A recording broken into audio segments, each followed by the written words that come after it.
What if I told you that right now, in your own kitchen, there is a poison you probably consume every day, thinking it's completely harmless? Something that, drop by drop, day after day, is silently destroying two of the hardest working organs in your body, without pain, without warning, and without any visible sign until the damage is too far advanced to be completely reversed. I am a nephrologist, a kidney specialist, and I have spent years seeing the devastating consequences of this poison in my office, especially in adults who reach me when the damage, unfortunately, is already at a very advanced stage. Mr. Richard was 67 years old when he came to my office, referred by his general practitioner with tests showing compromised kidney function that had gone unnoticed through years of annual checkups. He was a disciplined man. He took his blood pressure medication every day without fail, went to routine appointments, avoided the salt shaker, didn't smoke, and rarely drank. He had done, by the logic we all learn, practically everything right. And yet, his kidneys were failing in ways that routine tests hadn't detected in time because the signs don't appear early. They appear when the damage is already established, when the filters have already been compromised in ways that no intervention can completely reverse. When we investigated Mr. Richard's dietary history in detail, the pattern that emerged was the same one I see repeatedly in patients who come to me confused and scared, facing dialysis or a transplant, not because they ignored their health, but because no one had ever clearly explained the everyday poisons that were silently sabotaging their kidneys. Today, I'm going to break that silence. Tell me in the comments right now, do you know what the main enemy of the kidneys is in the American diet? Write it here, because the answer will tell me how much this information is still not reaching those who need it most. The kidneys are the unrecognized heroes of the human organism. And the problem with unrecognized heroes is that people only realize how important they were when they are no longer there to do the work. Imagine the world's most advanced water purification system running 24 hours a day, 7 days a week, without rest, without complaint, without any visible sign of the work being performed. Those are your kidneys. They filter all the blood in the body, approximately 200 liters a day, removing toxins, metabolic waste, and excess fluids that the body doesn't need. But that's not all. They also regulate blood pressure, help produce red blood cells so you don't develop anemia, and keep your bones strong by regulating calcium and phosphorus. They are the foundation upon which everything else works. And the problem with kidneys is that they are champions of silence. Chronic kidney disease is a thief. It settles in little by little over the years, and when clear symptoms finally appear, swelling in the ankles that won't go away, fatigue that no amount of sleep resolves, nightly cramps, the damage can be very serious, sometimes irreversible. With aging, the filtration capacity of the kidneys, what we call the glomerular filtration rate, decreases progressively each decade. Think of a car engine with many miles on it. It still works, but it doesn't have the same power as when it was new. Now imagine that instead of giving this veteran engine high quality oil, you put in adulterated fuel and force it to climb hills every day. What do you think will happen? It will fail long before its time. And that is exactly what many Americans are doing to their own kidneys without realizing it, exposing them to everyday poisons that in previous decades seemed harmless, but that accumulate scars that eventually turn into kidney failure. Click subscribe now and hit the bell, and let's start with the list of 4 poisons from the least to the most dangerous. Poison 4, the stagnant river, physical inactivity. This first poison on the list will surprise most people because it's not something you eat or drink. It's something you don't do. I'm talking about a sedentary lifestyle, spending hours and hours sitting watching TV in front of a screen or in an office chair without inviting the body to move regularly and consistently. And the question I hear most often when I present this data to patients is always the same. But doctor, what does sitting have to do with my kidneys? The answer is everything. The kidneys depend on strong, healthy blood flow to perform the filtration work that keeps the body running. Think of a powerful river. The water flows with force, carries everything with it, stays clean and oxygenated. Now think of a stagnant puddle. Sludge accumulates, things rot, and the water becomes toxic to any organism that depends on it.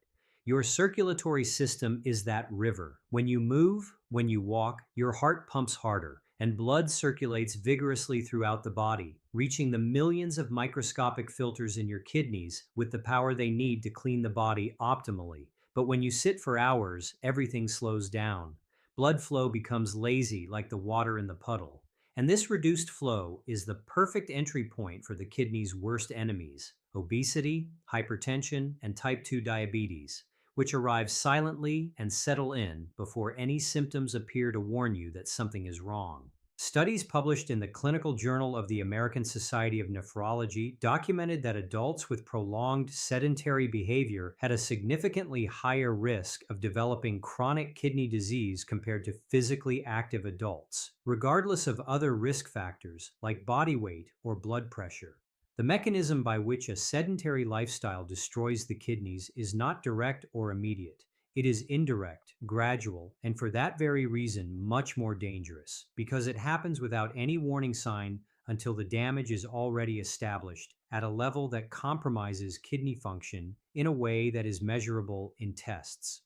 When the body doesn't move regularly, it doesn't properly utilize blood glucose, which leads progressively to insulin resistance and eventually to type 2 diabetes, which is the leading cause of kidney failure in the United States, responsible for approximately 44% of all new dialysis cases recorded by the CDC each year. Inactivity also promotes progressive weight gain, which forces the heart to work harder and raises blood pressure. And hypertension is the second leading cause of chronic kidney disease, acting like a hammer that repeatedly hits the delicate filtration structures of the kidneys day after day, month after month, until the damage becomes irreversible. Every extra pound that accumulates through inactivity is an additional load on the kidneys that forces them to filter a larger volume of blood at higher pressure than they were designed to handle continuously. For Mr. Richard, the combination of sedentary work for years, followed by an equally sedentary retirement, had created exactly this environment of progressive insulin resistance and chronically elevated blood pressure that annual routine tests recorded as numbers within limits, but which the kidneys felt as cumulative stress that left invisible scars on the filters. The solution is to move, and I need to be completely clear about what that means in practice, because most people hear this recommendation and immediately think of a gym, running, or intense physical effort that seems inaccessible given their current fitness level. It's not that. Research shows that interrupting long periods of sitting with simple, regular movements produces measurable benefits for kidney function that are independent of exercise intensity, meaning that getting up from your chair every hour, walking to the kitchen, going up and down the stairs, or taking a walk around the block are interventions with a real and documented impact on the kidneys, not just poor substitutes for intense exercise. Set an alarm on your phone to go off every hour during the day as a reminder to get up and move for 2 to 3 minutes. This simple intervention, which requires no equipment and no cost, already reactivates circulation enough to partially address the damage of a sedentary lifestyle. From there, the natural progression is to add a daily walk, starting with 10 minutes around the block, increasing to 15 the following week, maintaining consistency as an absolute priority over intensity. Walking is one of the best exercises available specifically for kidney health. It controls blood sugar, strengthens the heart, reduces blood pressure, and sends healthy, consistent blood flow to the kidneys in ways that no medication can completely replicate. Every step you take is a wave of clean water for your kidneys. Tell me in the comments now, how many hours a day do you spend sitting on average?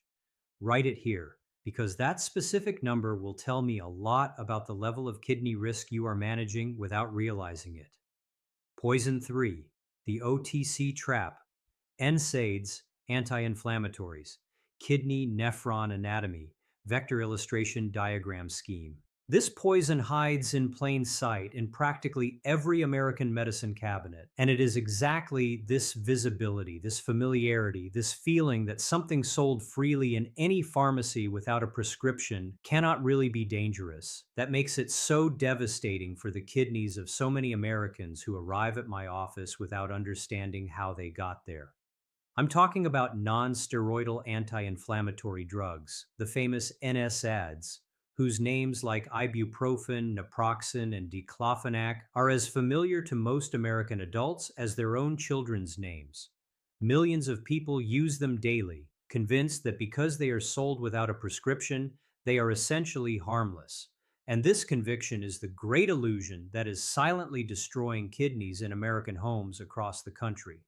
The clinical reality documented by research is dramatically different from public perception of these medications. A study published in the Archives of Internal Medicine followed more than 10,000 American adults and found that regular use of NSAIDs was associated with an accelerated decline in kidney function, specifically the glomerular filtration rate, in adults with and without pre-existing risk factors for kidney disease. For adults over 60, the risk was proportionately higher because the functional renal reserve is naturally smaller with aging, which means the same level of damage produced by NSAIDs results in more clinically significant functional impairment than it would in a younger adult with the same exposure. The mechanism by which NSAIDs cause kidney damage is specific and elegant in its biological logic, but devastating in its consequences when repeated daily over months or years without proper medical supervision. In order for the kidneys to receive the blood flow necessary to perform filtration, there are substances called prostaglandins that keep the small renal arteries properly open and responsive, especially when blood volume is slightly reduced or when blood pressure drops temporarily. Prostaglandins are the protection mechanism that the kidneys use to ensure they continue receiving adequate blood even when systemic conditions are not ideal. The problem is that NSAIDs work by blocking exactly these prostaglandins to relieve pain in the rest of the body, but they don't distinguish between the inflammatory prostaglandins that cause the pain you want to treat and the protective prostaglandins that keep the renal arteries open. The result is that the arteries in the kidneys constrict and close, and the flow of blood and oxygen reaching them is drastically reduced. It's as if you stepped on the hose you use to water a plant. The water doesn't reach it, and the plant starts to wither. The same happens with the kidneys, but the real danger is the silent and cumulative damage. Taking these medications every day for chronic pain like arthritis is like stepping on and releasing the hose repeatedly.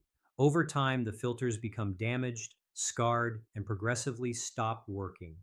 It is a slow process that shows no symptoms until it is too late for significant reversal.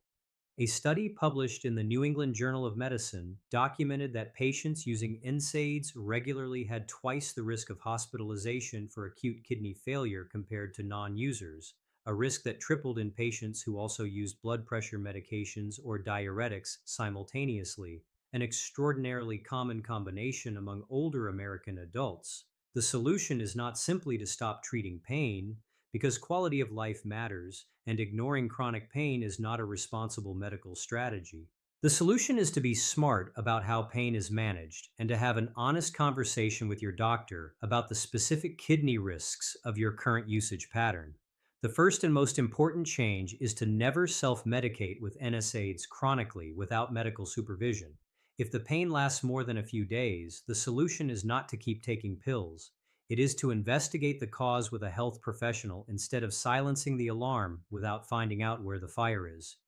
The second change is to be completely honest with your doctor about everything you take, including vitamins, herbs, supplements, and over-the-counter medications. Many American products for colds, sleep, and headaches contain NSAIDs in combination with other compounds, creating exposures that patients simply don't account for because they don't associate these products with the anti-inflammatory category. Acetaminophen is generally safer for the kidneys when used in correct doses and can be a suitable alternative for many types of pain that patients are treating with ibuprofen or naproxen out of habit rather than specific necessity. Physical therapy, heat, cold, stretching, and other non-pharmacological approaches can dramatically reduce dependence on painkillers in many patients with chronic pain, with the added benefit that they address the mechanical cause of the pain rather than just masking the symptom. The golden rule I communicate to all patients with kidney impairment is clear and non-negotiable. NSAIDs are powerful medications. Using them occasionally may be appropriate in many situations, but depending on them daily without medical supervision is playing Russian roulette with your kidneys. Tell me in the comments now, Do you use ibuprofen or naproxen regularly more than 3 times a week without a medical prescription?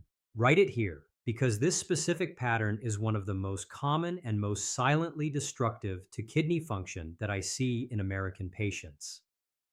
Poison 2, the hidden surcharge, processed sodium. This is perhaps the most underestimated of all 4 poisons on this list, and the reason it is so underestimated is exactly what makes it so dangerous. Most Americans who tell me they don't use salt have already taken the first mentally correct step, recognizing salt as a problem.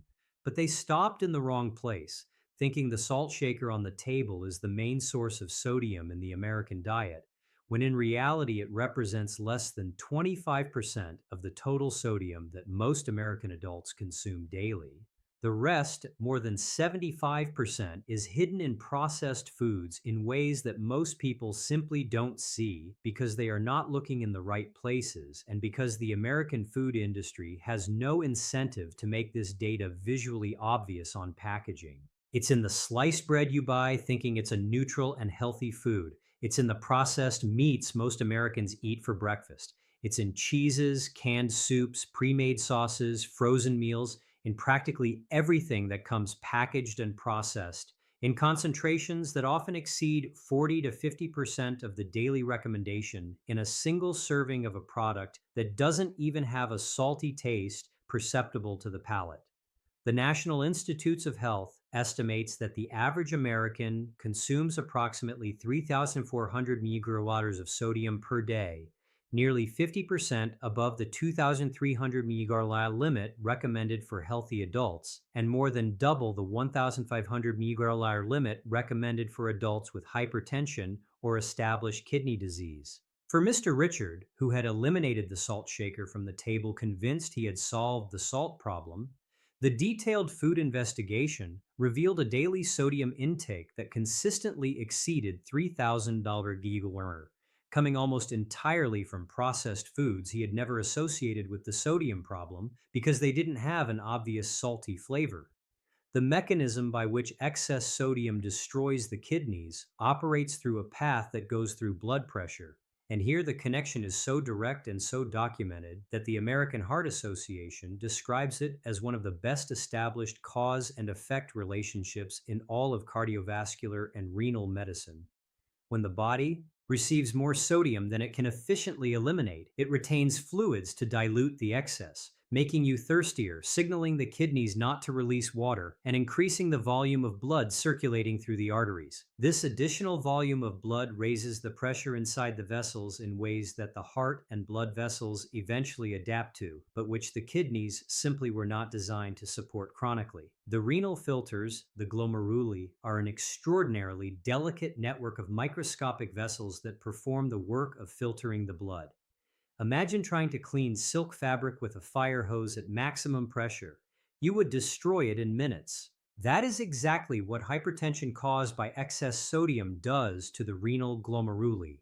Day after day, month after month, at pressures that damage, scar, and progressively destroy these delicate filters in a vicious cycle where kidney damage reduces the ability to eliminate sodium, which further raises the pressure, which causes more kidney damage. A study published in the Journal of the American Medical Association followed more than 3,000 American adults for 5 years and documented that every 1,000 mmol increase in daily sodium intake was associated with a significant increase in the risk of chronic kidney disease. A dose-response relationship suggesting that every sodium reduction you can implement in your diet is real and cumulative kidney protection. The solution to this invisible poison requires a specific mindset shift from thinking about sodium only in terms of the salt shaker to thinking about sodium in terms of everything you put in your grocery cart. The most powerful tool available is learning to read nutrition labels with a specific focus on the sodium line, not calories, not fat, but sodium. Turn over any processed package and look for the sodium content per serving, remembering that many American products list the content per serving when the package contains 2 or 3 servings.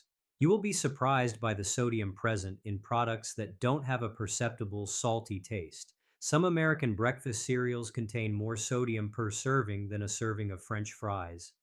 The second most impactful strategy is to cook more at home, where you have total control over added sodium and can use herbs and spices that nature provides in abundance to create flavor without sodium. Garlic, onion, pepper, oregano, rosemary, turmeric, cumin, paprika. The arsenal of flavors available without sodium is vast enough to make home cooked food with controlled sodium genuinely tasty, not a dietary punishment that no one can maintain for more than a few weeks. Lemon and vinegar are especially effective for adding depth of flavor without sodium, and they have the added benefit of contributing compounds that improve renal endothelial function in ways that research is documenting with increasing consistency.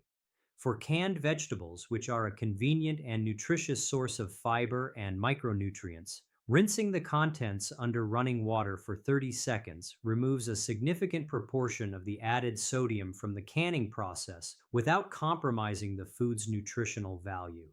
Tell me in the comments now, have you ever turned a processed food package over to check the sodium content? Write it here. And if you were surprised by any specific product you didn't imagine was so high in sodium, tell us in the comments because this information can help others who are making the same mistake.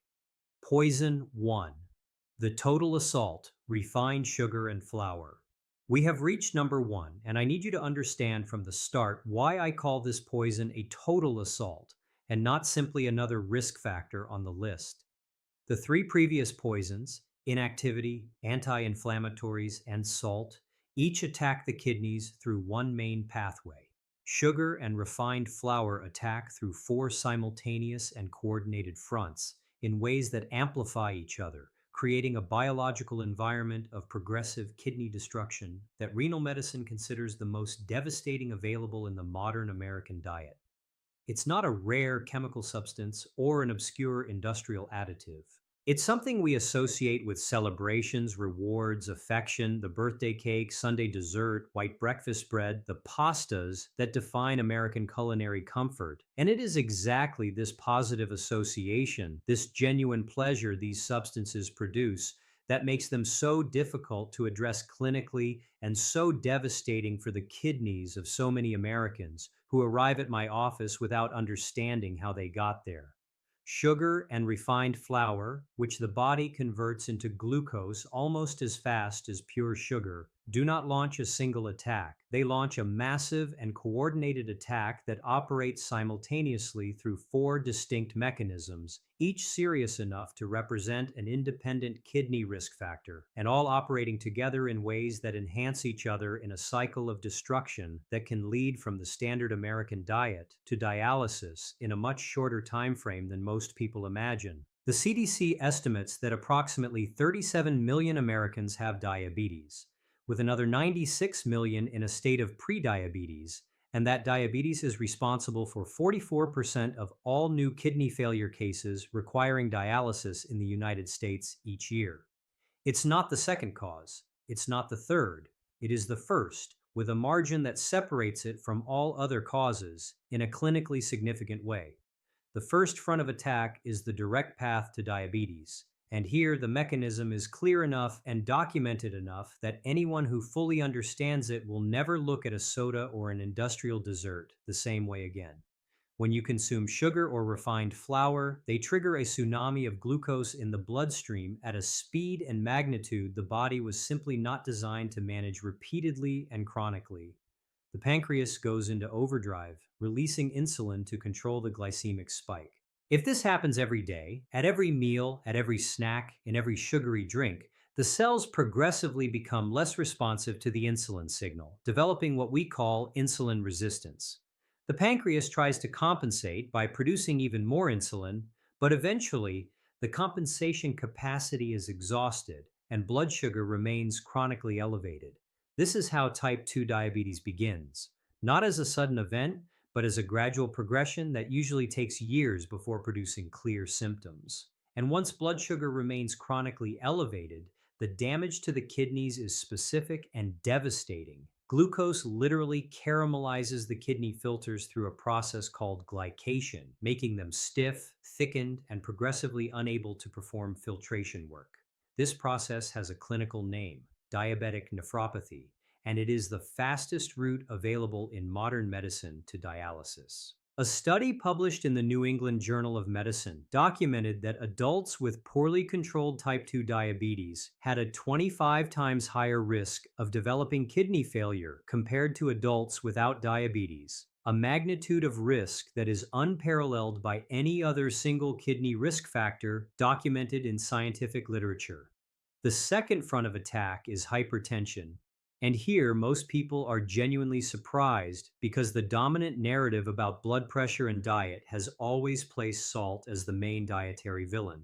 Current science is clear that sugar is equally dangerous for blood pressure, possibly more so because it operates through multiple simultaneous mechanisms that include increased insulin levels promoting sodium retention by the kidneys, activation of the sympathetic nervous system raising heart rate and vascular pressure, and increased uric acid levels, compromising renal endothelial function in ways that hypertension caused by salt alone does not produce with the same consistency.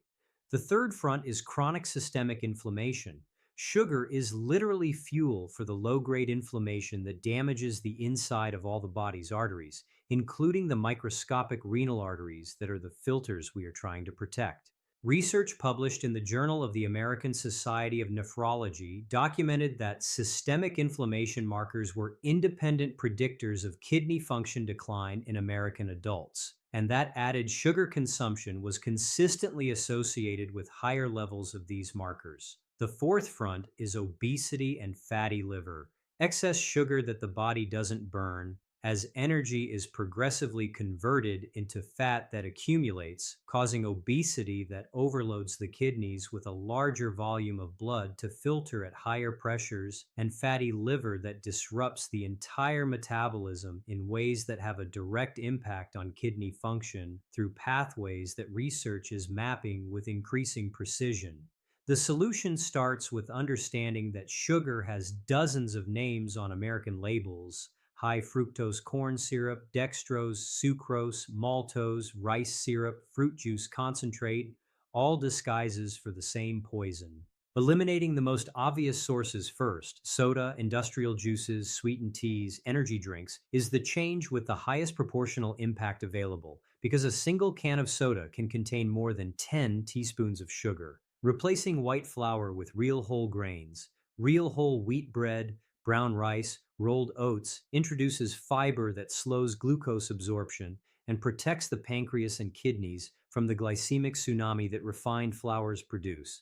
And building a diet based on real, whole foods, vegetables, legumes, unprocessed meats, eggs, nuts, fruit in moderation, is the only system known to renal medicine that addresses all four fronts of attack simultaneously without side effects and without pharmacological cost. Tell me in the comments now, do you consume soda, industrial juices, or products with added sugar daily? Write it here, because this specific pattern is what most consistently appears in the history of patients who arrive at my office with compromised kidney function without understanding how they got there. I want to return to Mr. Richard, the patient who opened this video, who did everything he had been taught to do, who took his medication without fail, avoided the salt shaker, didn't smoke, went to appointments, and yet arrived at my office with compromised kidney function in ways that years of annual checkups hadn't detected in time. After everything you learned today, his story probably makes sense in a completely different way than it did at the beginning. The sedentary lifestyle that had progressively settled into his routine after years of office work, creating the lazy blood flow the kidneys need vigor to filter properly. The ibuprofen he took 3 times a week for his knee pain without ever being warned about the impact on the renal prostaglandins that keep the kidney arteries open. The sodium he thought he was controlling because he had eliminated the salt shaker, without realizing that more than 75% of the sodium he consumed came from the processed foods he never considered part of the problem. And the sugar, especially refined flour, that was silently building insulin resistance over years of white bread at breakfast, pasta at lunch, and desserts that seemed like moderate and harmless rewards. None of these four poisons alone would have produced the damage I found in his tests. The combination of all four operating simultaneously, enhancing each other, accumulating invisible scars on the kidney filters over years, was what transformed healthy kidneys into compromised kidneys without any 15-minute consultation having had the time or structure to explain with the necessary clarity what was happening. Mr. Richard was not a victim of genetic bad luck or neglect of his own health. He was a victim of an information gap, and that gap exists in millions of American homes right now, where adults are consuming these four poisons daily without knowing they are progressively destroying the organs that filter the blood that keeps everything else working. The message I want you to take from this video is specific and can be implemented immediately, not as an impossible radical transformation to sustain, but as a series of small, consistent decisions that, added together over time, produce real and measurable kidney protection. Get up from your chair every hour. Set your alarm now before closing this video. Add a 10-minute daily walk to your routine and increase it progressively as your fitness improves. Never use ibuprofen or naproxen chronically without talking to your doctor about safer alternatives for your kidneys, and be completely honest with your doctor about everything you take, including the over-the-counter medications that most patients don't mention because they don't consider them relevant. Turn over the packages of processed foods you buy regularly and read the sodium content.